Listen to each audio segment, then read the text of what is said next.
At first glance, she looked like any other visitor, a quiet woman in worn jeans and an old windbreaker. But what she handed the security guard wasn't just an ID card, it was a relic. So old, the guard actually laughed. But what happened next shut the room into stunned silence. Alarms. Codes no one recognized, a symbol that didn't belong on any current system. And before anyone could ask who she was, the building went on lockdown. This is what really happened. The day they mocked the wrong person and found out too late she wasn't just anyone. It was just past 8:00 a.m. when Evelyn Grant walked into the VA medical facility. The air still held that sharp chill of early autumn, but the heat was rising from the asphalt like steam off a battlefield. She looked ordinary. Civilian jacket zipped halfway up, faded jeans, scuffed black boots, not stylish, but practical. Her silver gray hair was pulled into a tight braid that hung down her back. Not a trace of makeup, no jewelry, except for a thin gold watch on her left wrist. She walked with a subtle limp, the kind that didn't ask for sympathy, the kind that told you she'd had worse. In her right hand, she carried a worn leather wallet. In her left, a canvas folder marked only with faded initials that barely meant anything anymore. But to Evelyn, they meant everything. Inside, the lobby was quiet. 2 young security guards, fresh faces, more kids than soldiers, lounged behind the scanner terminal. Private Simmons glanced up from his phone. "Morning, ma'am," he said, eyes drifting to the ID she slid toward him. He raised an eyebrow. The card was old, not just outdated, ancient. Corners soft from use, the lamination peeling slightly. The photo showed a much younger Evelyn, military cut, steel eyes, unsmiling. No expiration date, just a faded red authorization bar and an unusual code strip that looked nothing like the current standard. "Whoa," Simmons said, chuckling. "This thing belong in a museum?" His partner Webb leaned in and laughed out loud. "Looks like it expired before I was born." They weren't being cruel, just cocky, the way young men get when they think they know the rules and the world. But Evelyn didn't say a word. She just stood there, calm, still, like she had all the time in the world. And when Simmons waved the card under the scanner, grinning as if to prove it wouldn't work, the lights flickered, and the machine began to hum. At first, Private Simmons thought it was just a glitch. The scanner let out a low mechanical chirp, then paused. He smirked, ready to make another joke. But then the screen flickered, once, twice, and went completely black. "What the?" he muttered, tapping a few keys. Then, from the blackness, something appeared. A gold circle. In its center, a downward-pointing black triangle spinning slowly. Around it, glowing red symbols, ones neither of them had ever seen before, rotated in a precise rhythmic sequence, not digital, not animated. It looked alive. PFC Webb stopped laughing, his coffee cup lowered in slow motion. "Dude, what did you do?" "I didn't do anything," Simmons whispered, his hands frozen midair. "I just scanned the thing." The scanner let out another sound, this one deeper, almost physical. A hum that seemed to vibrate through the desk. Then came the words, bright red, all caps. Flag protocol, Alpha 5, restricted authorization detected. The screen flashed again, and just like that, every terminal in the room locked. A small amber light began blinking above the scanner. Somewhere down the hall, a second light joined it. Then another. Webb backed up a step, as if proximity to the terminal might burn him. "This isn't normal," he whispered. From overhead, the PA system crackled to life. The voice wasn't friendly. "Checkpoint 1, this is command. Lock that station. Step away from the terminal. That is not a standard clearance. The words hit like cold water. Both guards looked at Evelyn now, really looked at her. She hadn't moved an inch. She just watched the screen, calm, quiet, like she'd seen this before. Webb swallowed. Ma'am, we might need to, verify a few things. Still no reaction. Not anger, not surprise, just the same steady gaze. Could be a system error, Simmons offered, clearly trying to dial it all back. Evelyn finally spoke. Just 5 words. It means it still works. That's when the hallway doors began to shut. Automatically, hydraulically, sealing sections of the building like a submarine under alert. Down the corridor, VA staff froze in place.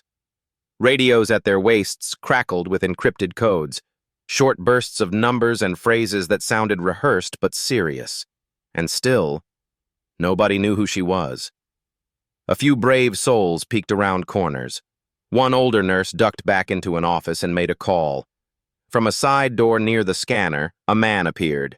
Mid-50s, heavy-set, wearing a VA security vest and the look of someone whose day had just gotten far more complicated. Sergeant First Class Marcus Delaney. He marched straight to the terminal, took one look at the rotating emblem, and his face dropped. What the hell happened here? Simmons stood at attention so fast his spine might have snapped. Sir, she handed me an old ID. We thought it was fake, so I scanned it. And... Delaney cut him off with a raised hand. He turned to Evelyn. Ma'am, I'm going to need you to remain here while we verify credentials. Evelyn's voice was steady, not hostile, not even annoyed. I've already been verified. Behind Delaney, the screen let out a chime. New words appeared. Command-level response en route. Do not detain. Courtesy protocols required. Delaney read it twice, then looked back at Evelyn like he was seeing her for the first time. And still, she didn't flinch, didn't explain, didn't smile. She didn't need to, because the building had already answered for her. The stairwell door swung open with a loud metallic clank. Boots clicked fast against the tile, not rushed, but with intent. Colonel Tessa McBride didn't need a badge to command the room. Her presence was enough. Silver hair cropped short, flight jacket with insignia neatly stitched, her face calm but alert, like someone who'd walked through too many fires to be rattled now. She didn't wait for introductions. Who triggered Alpha 5? She asked, her voice slicing through the murmurs. No one answered. A printer somewhere down the hall whirred to life, then abruptly stopped, like even the machine knew to stay quiet. Colonel McBride's eyes scanned the room, then locked onto the emblem still spinning on the locked scanner. Her face changed, slightly. Recognition flickered in her eyes, then vanished beneath discipline. She turned and stepped into the glass conference room where Evelyn waited. The woman still hadn't moved. No pacing, no tapping fingers. Just stillness. Ms. Shaw, the colonel said, her voice now softer. It's been a long time. Evelyn nodded once. Colonel, you always did know how to make an entrance. You always knew how to respond to one. They weren't smiling, but there was respect. Old, earned, like 2 veterans of the same war who didn't need to explain what they'd survived. Outside the room, a small crowd had gathered. VA staff, junior officers, administrative workers, pretending to check emails or shuffle papers. But all eyes were on the room. Colonel McBride turned to face them. Let me be clear, she said firmly. What you're witnessing is not a system glitch. It's not a malfunction or a prank. She reached into her jacket, pulled out a black folder, marked with crimson stripes and the word restricted etched in silver. She flipped it open and held up a document. Half the text was blacked out, but not the symbol. That same gold circle, that same triangle, rotating, glowing faintly from a printed page. "This is an operations archive," she continued, "from a program that most of you are not only unauthorized to access, but were never even cleared to know existed." She let that sink in. 6 individuals were ever issued Alpha 5 designation. 4 are confirmed deceased. 1 is presumed dead. The 6th is sitting in that chair. Dead silence followed. You could hear a pen drop, if anyone dared move enough to drop one. Somewhere in the back, Private Simmons and PFC Webb stood like ghosts, sweating, shrinking, remembering every word they'd said to the woman now identified as one of the rarest operatives in U.S. military history. McBride glanced at them. "You called her a joke," she said flatly. Neither man responded. They didn't need to. The look on their faces said it all. McBride nodded toward a nearby officer. "Effective immediately. Assign those 2 to facilities maintenance. Remedial protocol training. Report at 0600. Simmons opened his mouth, then closed it. Nothing to say. McBride folded the document, slid it back into her coat, and turned to Evelyn. "Walk with me?" Evelyn stood without hesitation. Same calm posture, same quiet steps. 2 MPs flanked her, not to escort a threat, but to protect someone valuable. No handcuffs, no orders, just shadowing her walk with silent reverence. The hallway parted. People stood straighter. Some even saluted, instinctively, not knowing why, just that it felt right. Outside the main wing, they passed a wall of framed photos, former commanders, distinguished alumni of the facility. Evelyn paused at one. Colonel Hammond. Silver hair, blue eyes, the kind of man who led from the front. "He vouched for you," McBride said. "When they tried to revoke your credentials, he said some clearances shouldn't expire." "Because some missions don't," Evelyn replied. They continued walking, past the memorial display, past staff now whispering codes they didn't understand. McBride's voice lowered. "Why now?" "I waited as long as I could," Evelyn said. "But something came up. I needed access, and I needed to remind the system that I still exist."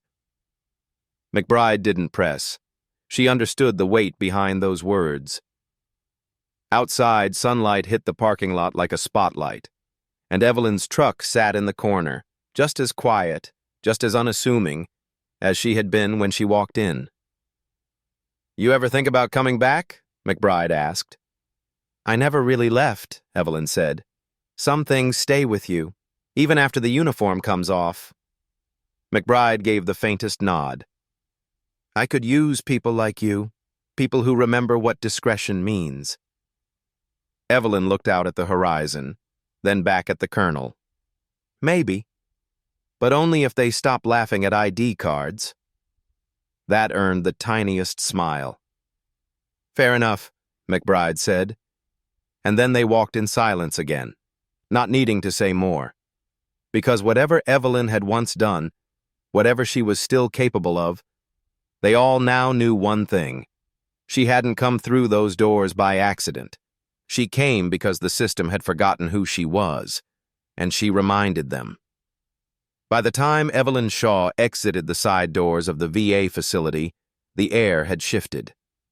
It wasn't just the rising heat of late morning pressing down on the asphalt. It was something else. Something less visible, but far heavier. Inside, people were still processing what had happened. A woman they'd mocked had triggered a protocol they weren't even supposed to know existed. A scanner that shouldn't have recognized her ID had lit up like a nuclear alert, and every door in that building responded like it had just remembered her name. Evelyn didn't need to look back. She could feel it behind her. The quiet scramble of conversations shifting from jokes to apologies, from ridicule to reverence. Her truck, sun-bleached and dusty, waited like an old friend at the edge of the lot. It started with a single turn of the key, rumbling alive like it always had. As she pulled around the curved driveway leading to the main gate, two figures came into view, wearing maintenance coveralls, pushing a cart with cleaning supplies. Awkward, out of place. Private Simmons and PFC Webb. The same two who'd laughed, who'd called her expired, who'd joked about ghost programs and museum relics. Now they looked like ghosts themselves. Simmons paused mid-push, his face pale under the morning sun. He looked up, spotted her truck. Their eyes met, just for a breath. He didn't salute, didn't smile, didn't wave, just stood still, as if frozen by the weight of understanding. PFC Webb gave a nervous half-nod, a quiet acknowledgement that didn't need words. Evelyn didn't stop, but her eyes lingered for just a second longer. Then she nodded once, barely perceptible. A gesture that wasn't forgiveness, but maybe something close. Enough. And she drove on. Back inside the facility, the command wing was still buzzing. Emails were flying, incident reports being drafted, radio logs checked, then rechecked. But there was one question nobody dared speak aloud. Who the hell was she? Behind a glass wall on the third floor, Colonel McBride stood at the window, watching Evelyn's truck disappear down the access road. She didn't move. Didn't turn when a young officer approached with a tablet in hand. "Colonel," the officer said softly, "what should I put in the official report?" McBride's eyes stayed on the road. "Put down that we had a security verification. It resolved without incident.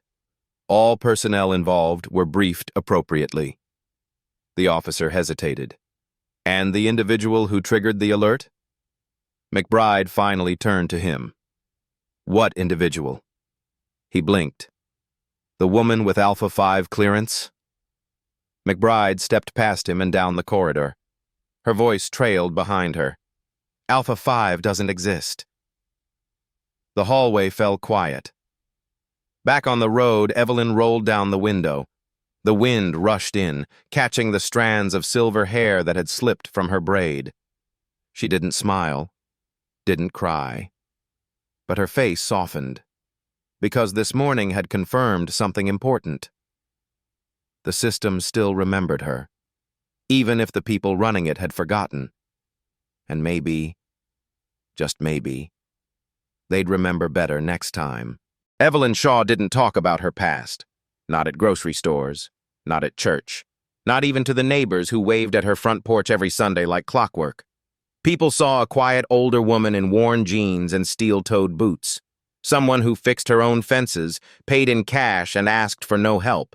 They didn't see the woman who had once stood in countries that no longer existed, who had carried secrets heavier than any uniform, who had watched the world turn cold behind classified windows, and never let it turn her heart the same. But now, a single scan of a worn ID card had reminded the world she hadn't vanished. She had just stepped back. Because real warriors don't need to announce themselves. They don't demand parades. They don't carry their rank like a flag. They carry it in their silence. In the way they hold the door for someone 2 generations younger. In the way they listen more than they speak. In the way they wait for the moment when action, not words, matters most. And when that moment comes, they don't hesitate.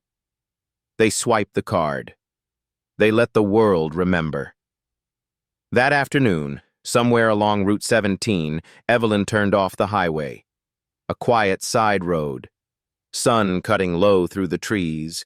A breeze dancing through the cracked window. She wasn't looking for recognition. She wasn't chasing closure. She'd already earned everything she needed. Decades ago, in places no one talks about. But maybe now, someone at that VA desk would think twice. Maybe someone behind a scanner would remember that not all heroes wear name tags you can pronounce. And maybe a young guard, scrubbing floors for the next few weeks, would understand what respect truly looks like. You don't wait for someone to prove they deserve it. You offer it freely, because sometimes By the time they've proven themselves, you're already too late. So if you ever find yourself standing across from someone who doesn't fit your expectations, an old woman with a quiet stare, a battered card, and a silence that makes you uneasy, don't laugh. Look closer, because she might just be the reason you're free to laugh at all.